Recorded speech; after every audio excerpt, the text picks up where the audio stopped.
Hello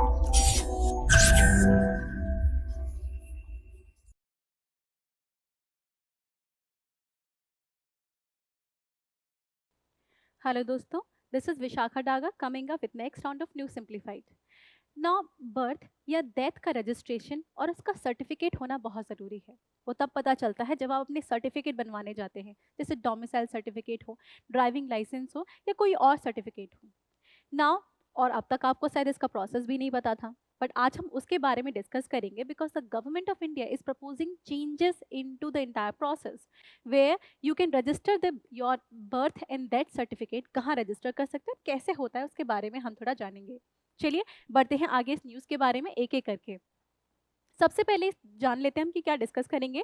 will discuss सबसे पहले registration of birth and death act of 1969 old, उसके साथ प्रपोज चेंजेस को देखेंगे। साथ में हम देखेंगे कि सिग्निफिकेंस क्या है जो नए चेंजेस जो आने वाले हैं उसके, और उसके साथ हम रजिस्ट्रार जनरल ऑफ इंडिया के बारे में जानेंगे जिसको इस टॉपिक में डिस्कस किया है। तो चलिए एक एक करके आगे बढ़ते हैं, जानते हैं इन सब के बारे में। पर उससे पहले मेरे सवाल का आप जवाब देने की कोशिश कीजिए। Consider the following statement about the registration of birth and death in India. The responsibility of the implementation of Registration of Birth and Death Act 1969 in the country is of Registrar General of India. यहाँ पे इसको ठीक कर लीजिए, यहाँ पे हम लिखेंगे Registrar General of India. इसको करेक्ट कर सकते हैं आप, ये पूरी स्टेटमेंट ये है। दूसरा, in India, at present, for sake of simplicity, death and birth is maintained by the Registrar General of India. इसको मेंटेन, यहाँ पे हम बात कर रहे हैं मेंटेन करता है आरजीआई, और इस एक्ट का इम्प्लीमेंटेशन की रिस्पॉन्सिबिलिटी भी आरजीआई के पास है। क्या ये दो स्टेटमेंट ठीक है? नहीं, आप जरा इसके बारे में सोचिए। चलिए बढ़ते हैं आगे और जरा जानते हैं इंटायर प्रोसेस के बारे में। सबसे पहले हम ये देखते हैं इम्पॉर्टेंट क्यों है।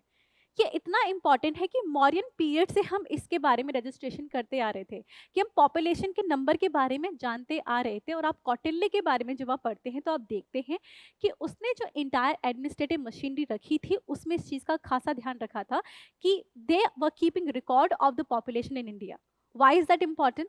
बिकॉज अगर आपको पता है कि आपकी पॉपुलेशन कितनी है तो आपको पता है कि कौन से पॉपुलेशन ग्रुप को टारगेट करना है, कितना अपना बजट बनाना है।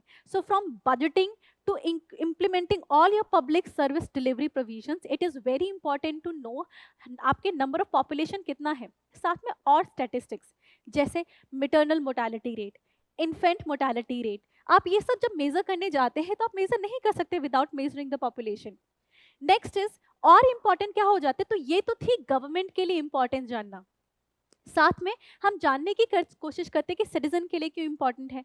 As I talk previously only, आपके मोस्ट ऑफ दिस सर्टिफिकेट के बारे में जानने के लिए इनका होना बहुत ज़रूरी है, राइट जैसे आप डोमिसाइल सर्टिफिकेट बनाने जा रहे हैं, ड्राइविंग लाइसेंस बनाने जा रहे हैं, तो कहीं पे रजिस्टर कराया होगा, उससे आपका सर्टिफिकेट मिला होगा, ये सर्टिफिकेट शो करना ज़रूरी हो जाता है। इसलिए हम रजिस्टर करते हैं बर्थ और डेथ को। अब तक आप जानते हैं, ज़रा चेंजेस जानने से पहले लेट्स अंडरस्टैंड ओल्ड एक्ट किस तरीके से काम करता है ना। Old act which is called as registration of birth and death act of 1969, 1969 के अंदर ये एक्ट है हमारा। Now under this the registration of birth and death is mandatory. This is very important thing, you will remember कि death और birth का registration optional नहीं होता, ये मैंडेटरी होता है, राइट तो ये इस एक्ट के अंदर registration of birth and death act of 1969। UPSC इस तरीके से भी सवाल बना सकता है कि इज इट कंपल्सरी और like you have, it is optional, क्या आपके पास चॉइस है? नहीं, it is mandatory. Now who does it? The local registrar appointed by state. ये responsibility that is to register the ये death and birth is done by the state. State local registrar को appoint करता है और वो local registrar ensure करता है कि ये जो सारे तरीके हैं ये proper तरीके से आपके register हो रहे हैं, birth and death वगैरह। Now, but the problem so far was it was not very people friendly. मतलब registration of birth and death ही बहुत डिफिकल्ट हो जाता है, लंबी लाइनों में लगना पड़ता है। आप देख भी होंगे, काफ़ी अपने सीरीज भी देखेंगे, पंचायत सीरीज में जब वो जाते हैं नाम अपना लिखवाने के लिए, so you see there is a lot of problem in that. दूसरा, there was not enough integration of the data. Now we are living in a time जहाँ पे बिग डेटा एनालिटिक्स बहुत इंपॉर्टेंट है, having the entire data of the country, उसको analyse करना बहुत important है। और वहीं पे हमारा डेटा यहाँ पे इन साइलोज में एग्जिस्ट करता है डिफरेंट डिफरेंट स्टेट के पास, तो एक कंप्लीट हॉलिस्टिक पिक्चर नहीं हमारे पास आ पाती। Now, in order to avoid all of this, now the state has proposed new changes. State has tried to, number one, make the process people friendly. Number two, try to integrate the data. ध्यान रखिएगा, integration पे खासा ध्यान रखा है, क्योंकि अभी भी ये रिस्पॉन्सिबिलिटी लोकल गवर्नेंस पे तो रहेगी कि वो डेटा को रजिस्टर करें, मेंटेन करें. क्यों? क्योंकि आप मुझे बताइए, सेंट्रल मशीनरी तो इन सब चीज़ों का ध्यान नहीं रख सकती, लेकिन सेंट्रल मशीनरी इन सब को इंटीग्रेट कराने का काम जरूर करा सकती है, right? So what it has done is, जो आपकी मेन जो डेटा को यूनिफाई करने की, यूनिफाइड डेटा रखने की जो रिस्पॉन्सिबिलिटी है, वो स्टेट लेवल पे चीफ रजिस्ट्रार को दे दी गई है. तो बाकी जो अपना काम कर रहे हैं, that is not much disturbed. बस इतना ध्यान रखा गया है कि जो डेटा डिफरेंट सोर्सेज से आपका कलेक्ट हुआ है, अब वो चीफ रजिस्ट्रार रखेगा एक unified data. A unified data will be maintained by the chief registrar. आप इमेजिन कर लीजिए, ये आपका आंध्र प्रदेश है, बिकॉज इस तरीके के इनिशिएटिव वहाँ बड़ी जल्दी आते हैं. इमेजिन कीजिए, ये आपका बिहार है और यहाँ पे आपका मणिपुर आ गया, राइट? तो हर स्टेट का जो चीफ रजिस्ट्रार होगा, वो क्या करेगा, एक यूनिफाइड डेटा मेंटेन करके रखेगा. एंड दिस यूनिफाइड डेटा जो यहाँ पे भी है और यहाँ पे भी है, ये फाइनली इंटीग्रेट हो जाएंगे सेंट्रल लेवल पे रजिस्ट्रार जनरल ऑफ इंडिया के अंदर. तो समझ में आया? बाकी सोर्सेस से चीफ रजिस्ट्रार के पास डेटा रहेगा. He is going to maintain a unified data. इसको एक बार देख जरूर लीजिएगा.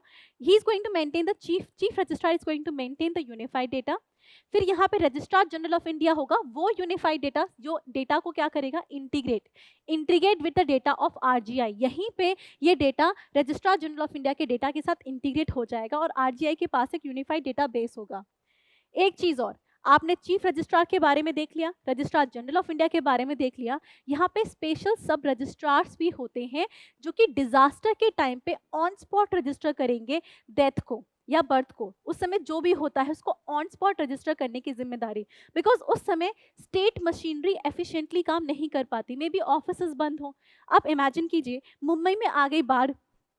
Now in that flood scenario, maybe office ही बंद है, पानी भरा हुआ है.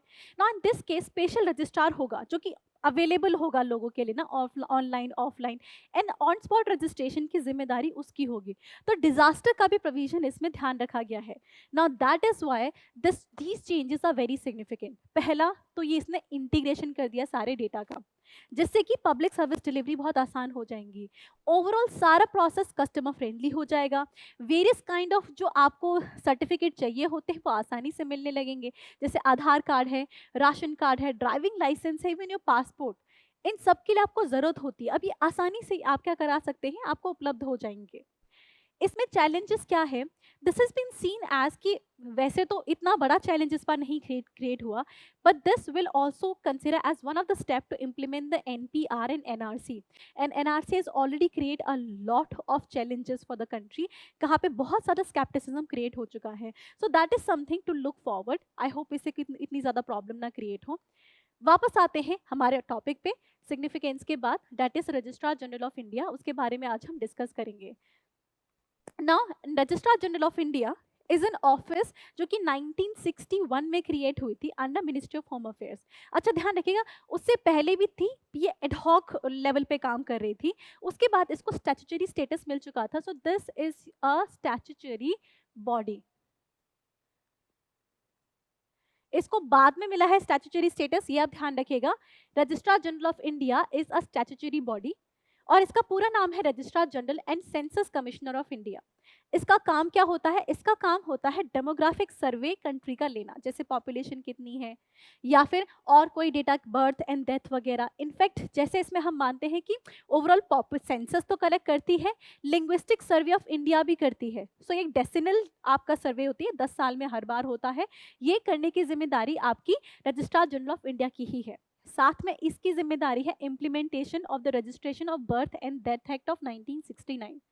अब यहाँ से एक चीज का ध्यान रखेंगे, इसकी जिम्मेदारी है इम्प्लीमेंटेशन करना, बट ये खुद मेंटेन नहीं करती थी अब तक database. This was not maintaining. अभी जो प्रपोज चेंजेस हैं वो इम्प्लीमेंट नहीं हुए हैं, ये ऐसा होगा. और अब तक कौन मेंटेन करता था? लोकल रजिस्ट्रार की जिम्मेदारी थी स्टेट लेवल पे. This was not maintaining, it was just ensuring कि ये इम्प्लीमेंट हो रहा है. तो इम्प्लीमेंटेशन ओवरसी करने का काम था आपका रजिस्ट्रार जनरल ऑफ इंडिया का, बट मेंटेन नहीं कर रही थी आपका बर्थ एंड डेथ वगैरह. तो वो काम किसका होता है? सॉरी, आपका लोकल रजिस्ट्रार का. तो इसीलिए अब आप मेरे सवाल का जवाब दे पाएंगे. Consider the following statement about the registration of birth and death in India. The responsibility of the implementation of the Registration of Birth and Death Act 1969 in India is of the Registrar General of India. ये statement मैंने आपको पहले correct करवाई थी.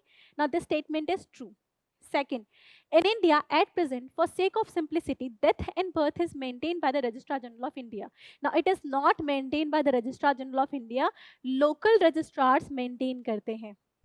ध्यान रखिएगा, UPSC सवाल बहुत पूछती है. आपका इलेक्ट्रिसिटी पे ये सवाल आ चुका है, तो थोड़ा केयरफुली इस स्टेटमेंट को टिक मारिएगा. So the answer to your question is one only, not the two. So the answer is A. अगर आपको वीडियो पसंद आई तो लाइक और सब्सक्राइब करें, और नहीं तो कमेंट सेक्शन में अपने डाउट्स डाल दीजिए. Thank you so much. Current Affairs by Forum IAS is an all-in-one program that covers the dynamic aspect of the syllabus from both prelims and mains perspective. Last year, we have helped more than 100 students crack IAS with our current affairs classes.